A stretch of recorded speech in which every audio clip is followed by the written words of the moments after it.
A middle-aged male patient recently diagnosed a case of diabetes mellitus was apparently normal 1 month back later. Complaint of pain in the lower lumbar vertebra radiating to left lower limb, which is associated with difficulty for walking, sitting, and disturbed sleep. For that, initially consulted neurologist and advised for a surgery.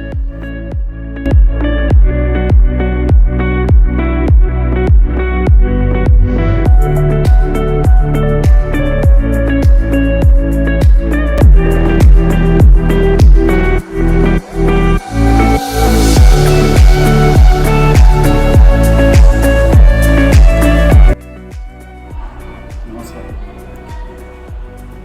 ನಮಗೆ back pain ಇತ್ತು.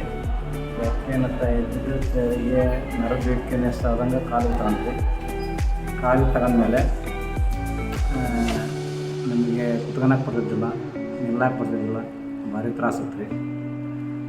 ನಿಷಿದ್ಧನ ಗುಡ್ಸೋರು ಅಂತಂದು treatment ಮಾಡಿದರೆ.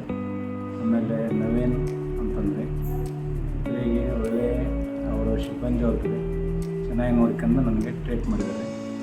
Treat ಮಾಡಿದ ಮ್ಯಾಕೆ ನಮಗೆ ಆರಾಮ ಅನಿಸಿದೆ ಅಂತ ಹೊಂಟತ್ರಿ. ಇನ್ನೂ 2 ದಿನ ಹೇಳ್ಯಾರ ನಮಗೆ ಟ್ರೀಟ್ಮೆಂಟ್. 2 ದಿನ ಆದಮೇಲೆ ಡಿಸ್ಚಾರ್ಜ್ ಮಾಡ್ತಾನೆ ಅಂತ ಹೇಳಿ. ಇಲ್ಲಿ ಕಾಲೇಜು ಚೆನ್ನಾಗಿದೆ, ವಿದ್ಯಾಭ್ಯಾಸನೂ ಚೆನ್ನಾಗಿದೆ, ಇದು ಮಾಡ್ತಾರೆ, ಅವ್ರಿಗೆ ಎಲ್ಲ ಟೀಚಿಂಗ್ ಮಾಡ್ತಾರೆ. ಆದರೆ ನಮ್ಮಂತೆ ರೋಗಿಗಳನ್ನು ಚೆನ್ನಾಗಿ ನೋಡ್ಕೊಂತಾರೆ.